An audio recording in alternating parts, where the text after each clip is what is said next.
menjaga hubungan yang baik dengan dosen, dengan serta generasi dan sesama mahasiswa, atau kalau di lembaga pendidikan yang dengan guru itu yang pertama, dan kemudian juga yang kedua bisa menciptakan lingkungan yang kondusif untuk diskusi dalam bidang apa saja.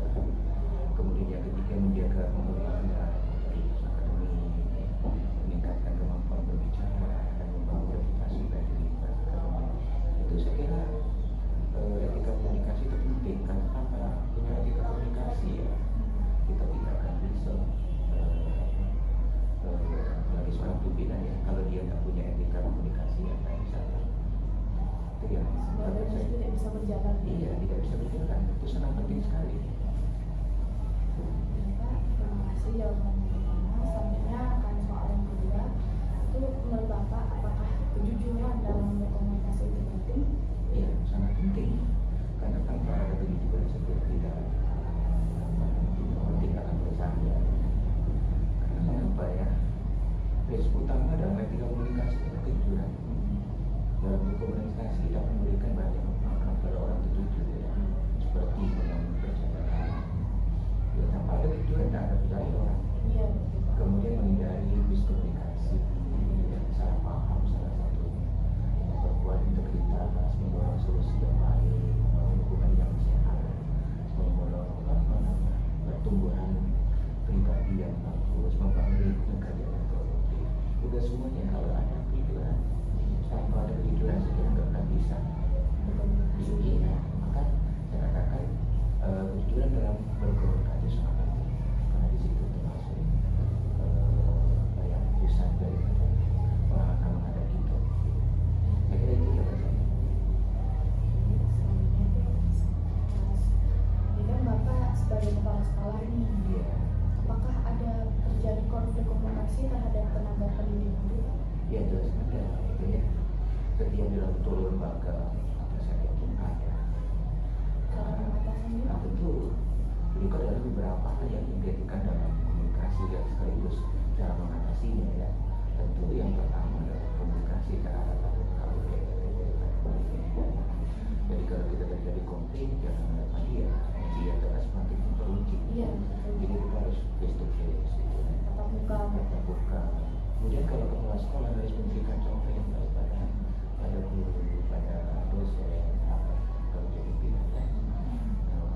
Artinya itu kalau komunikasi itu kita dewek guru ya bagaimana kita ya kaitannya dengan disiplin misalnya pada tahanan. Sementara kita datanya siang, dia datanya pagi, sama dia pimpinan dia harus bisa datang lebih dahulu. Jadi di situ. Kemudian kepala sekolah harus memiliki keterampilan dan mempengaruhi ya, mendorong, membimbing atau menggerakkan orang lain. Jadi kalau dia punya itu ya, saya akan berjalan itu. Ya, konflik akan tetap terjadi konflik apa itu semua. Jadi itu jawabannya. Lalu selanjutnya, apakah ada ujian khusus terkait etika komunikasi di institusi pendidikan tertentu? Dan bagaimana penerapannya oleh guru dan staf lainnya terhadap kepala sekolah? Ya, ketika berkomunikasi dalam satu lembaga itu pasti ada lain. Biasanya yang paling banyak itu menggunakan aplikasi standar. Iya, WhatsApp. Seperti etika menggunakan aplikasi WhatsApp, main, Instagram dan sebagainya. Itu kan ada etika. Tanpa ada etika nanti kita kena undang-undang IT ya. Kemudian iya, sosial media. Karena kita bersosial media waktunya kurang panas, artinya malah terjadi konflik. Kemudian ucapan salam dengan orang lain. Jadi kadang-kadang kita lupa. Karena ini sangat penting ya. Walaupun tidak salah apa-apa, ucapan maaf kadang-kadang perlu juga kita sampaikan kepada mereka, menyampaikan identitas yang jelas. Kadang-kadang kita ini masa tapi namanya tidak ada. Nah jadi itu kadang-kadang menimbulkan yang tidak konflik. Saya kira itu jawaban saya. Bagaimana strategi Bapak dalam menyampaikan kritik, saran dengan bahasa yang sopan, dan bagaimana cara menggunakan saya kira kalau kita ingin mendidik dan mengasih saran orang itu pertama tentu berangkat dari niat. Ya. Berangkat dari niat. Tapi kalau niat kita sudah buruk ya ketika saran itu ujung-ujungnya menjatuhkan bukan memperbaiki. Oleh karena itu yang pertama yang paling pokok itu yang kita lihat niat kita dulu. Niatnya ditata. Apa maunya kita mengkritik orang dan kasih saran orang itu apa? Tujuannya apa? Nah kalau tujuannya itu perbaikan, saya kira kritikan saran kita dulu. Ya. Kemudian pilih tempat dan waktu yang tepat. Kita ingin mengkritik orang, tetapi di setiap ketemu kita kritik, setiap situasi kita kritik. Tentunya kan tidak seperti itu. Bukan orang preman, semakin punya masalah kita. Kemudian kita kritik itu juga harus disebutkan kata-kata pujian. Kita awali sebenarnya apa yang Bapak sampaikan itu sudah bagus ya. Itu bagus kan. Tapi itu pujian. Hanya saja kekurangannya seperti ini menurut saya. Padahal itu kurang semua. Gitu. Nah, itu adalah kurang semua. Tetapi kita harus menyelipkan itu ya di dalam apa menyampaikan kritik dan saran itu. Gunakan bahasa yang mudah dimengerti. Kadang-kadang kita mungkin mahasiswa, S1, S2, bahasanya tinggi-tinggi gitu ya. Itu kan itu juga nggak elok gitu kan. Jadi kita menggunakan bahasa itu sesuai dengan audien yang kita hadapi. Kalau audien kita ya orang yang pendidikan itu kalau kita audien kita misalnya khotbah Jumat itu orang lain pasti tahu apa yang menggunakan bahasa yang biasa. Audien kita hanya orang-orang mahasiswa tentu kita gunakan bahasa yang ilmiah dan sebagainya. Saya kira itu ya strategi menyampaikan kritik dan saran seperti itu. Terus setiap perkataannya harus dilihat. Ya, tapi yang paling penting itu kita ngasih kritik dan saran pada satu solusi. Bukan hanya kritik baik dan saran baik. Kalau kritik saran baik semua bisa, tapi solusinya itu kadang-kadang berat. Ya, kadang-kadang berat. Karena kritik saran itu gampang, tapi solusinya itu tidak semua orang. Nah, apalagi solusi dan solusi itu yang bisa kadang-kadang orang-orang yang punya pengalaman lebih. Dan kalau orang-orang yang pengalamannya di bawah, ya saya kira nggak akan bisa ya menghasilkan keresahan yang baik akan bisa. Saya kira itu. Ini Pak, dalam berkomunikasi jika terjadi kesalahan penyebar informasi sebagai sekolah, bagaimana Bapak mengatasi penyebaran informasi yang salah? Apa dampak penyebaran tersebut, Pak? Saya kira kalau ada komunikasi yang salah, tentu ya. Kita komunikasi itu ada batasan. Jadi ada batasan privasi yang tidak boleh diangkat oleh seseorang. Privasi komunikasi, ada batasan dalam hubungan dan lain sebagainya. Ya. Oleh karena itu di dalam berkomunikasi itu harus punya batasan-batasan. Jika terjadi komunikasi yang tidak baik melanggar privasi seseorang, tentu ya kita harus mengingatkan ya. Nah, ada beberapa cara berkomunikasi dengan baik. Mengatakan satu. Yang pertama adalah bersikap terbuka, jujur, spesifik dan itu the point. Jadi orang komunikasi itu tidak usah pakai untuk poin jelas. Kayak orang berdoa. Berdoa ini kadang-kadang kita berulang-ulang tapi doanya itu kan. Ya doa itu kan yang lebih pendek jelas. Ini kadang-kadang kita berulang-ulang. Hal bisa di poin. Kemudian sampaikan batasan dengan cara yang sederhana dan jelas. Jadi di setiap orang itu kan punya privasi. Nah ini kita sampaikan. Nah itu privasi saya dengan kamu, dengan orang tidak boleh. Jadi ini harus kita jelaskan kepada mereka kalau terjadi pelanggaran komunikasi tadi. Saya kira itu biasanya.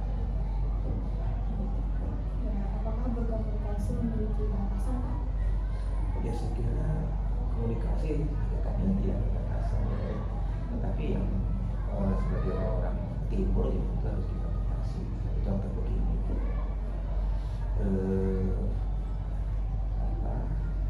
ya kalau suami istri tentu tak perlu batasan berkomunikasi, justru harus main komunikasi. Ya.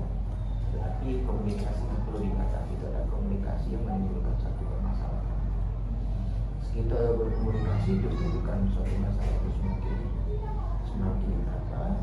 semakin pendek, atau justru kita buka komunikasi dia semakin meluas. Nah, itu perlu kita batasi karena tidak semua orang itu bisa kita ajak berkomunikasi gitu.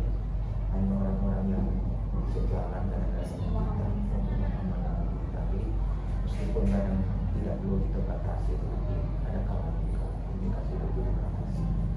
Nah, biar tidak sampai kemana-mana. Apalagi kalau yang sudah bersuami berkomunikasi dengan orang di luar contoh orang lain, dan berkomunikasi dosen dengan mahasiswa ini sebenarnya tidak ada batasan, tapi harus dibatasi juga kan gitu. Karena bagaimanapun kan masing-masing orang itu punya privasi, dosen punya privasi, masing-masing punya privasi. Jadi harus ada batasan-batasan. Ini selain kepala sekolah nih, bagaimana Bapak menghormati privasi berkomunikasi kepada guru atau murid atau murid? Ya sebenarnya selalu kepala madrasah tentu saya menghormati privasi dan masalah guru-guru kita. Tetapi ya kita harus sebagai kepala tentu kan kita harus hati-hati gitu kan. Di saat apa dan apa juga jenisnya yang tidak diperbolehkan. Karena kan ketika kita masalah keluarga, meskipun kan ini bukan madrasah ingin tahu kan yang terjadi di situ, tapi bagaimanapun meskipun dia anak buah saya harus hati-hati kecuali dan juga dia datang dengan kita mereka suka minta saran minta dia solusi dalam keluarga terlebih lagi dari asalnya yang privasi tadi tidak menjadi privasi lagi karena dia sendiri yang mengetahui, dan itu sering terjadi sebagai kepala madrasah itu sering terjadi. Saya kira itu dia. Apa strategi Bapak sebagai kepala sekolah dalam melakukan atau mendengar secara aktif, dan apa peran mendengarkan aktif dalam komunikasi antar guru dan kepala sekolah? Ya, kita harus mendengarkan secara aktif apa yang dialami oleh kaum kita, guru-guru kita. Kepala sekolah ini kan ibarat cadat begitu ya. Ya siap diisi, siap ditempatkan gitu kan. Jadi kepala sekolah senantiasa mendengarkan apa yang menjadi permasalahan gitu ya. Jadi intinya kepala madrasah itu harus aktif ya, mendengarkan. Tetapi itu tadi selama tidak melanggar privasi. Tetapi kalau privasi itu dia sendiri yang minta kepada kita, ya tentu kita harus hargai lagi. Nah tentu kita dengan cara apa ya, berikan tanggapan, menanyakan pertanyaan untuk memperjelas pertanyaan atau tanggapan kepala sekolah itu, membangun hubungan yang baik dan saling percaya dengan kepala sekolah, menghargai dan berikan tanda isyarat bahwa ada mendengarkan. Nah saya kira itu bisa terjadi manakala kita bisa sebagai pendengar yang aktif ya, terhadap anak buah kita. Saya kira itu deh. Menurut Bapak, apakah penting untuk melibatkan siswa dalam proses pengambilan keputusan? Sangat penting jadi melibatkan siswa dalam pengambilan keputusan itu sangat penting karena dapat membantu mereka mengembangkan keterampilan ya, yang berguna dalam kehidupannya. Jadi kalau kita tidak ajak, rasanya nanti malah terjadi sesuatu yang tidak bagus gitu ya. Pertama, dengan kita mengajak itu kita bisa membangun rasa percaya diri. Siswa yang terlibat dalam pengambilan keputusan itu akan merasa yakin bahwa mereka bisa membuat keputusan dengan baik. Gitu ya. Kemudian meningkatkan kemampuan problem solvingnya untuk mengatasi masalah yang bagaimana. Ini kalau kita ada melibatkan siswa dengan setiap siswa ada punya permasalahan, ada permasalahan sosial, ada masalah keluarga, ada masalah akademik dan sebagainya. Kemudian membangun rasa tanggung jawab. Ini semuanya bisa terwujud manakala kita melibatkan siswa dalam berkomunikasi. Saya kira itu. Sekarang kan zamannya teknologi ya Pak ya. Menurut Bapak, bagaimana teknologi mempengaruhi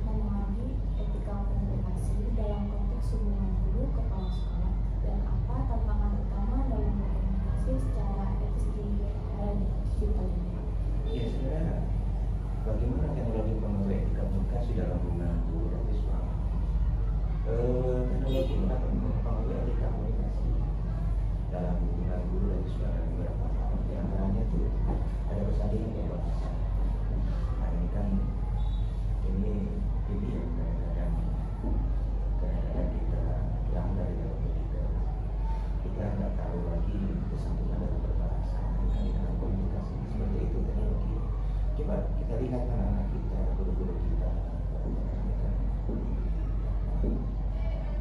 dia bukan terpengaruh.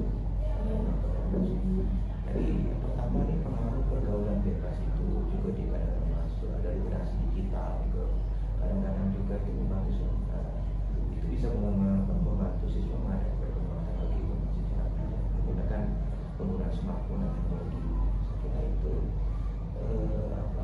sangat penting ya di dalam di dalam etika komunikasi.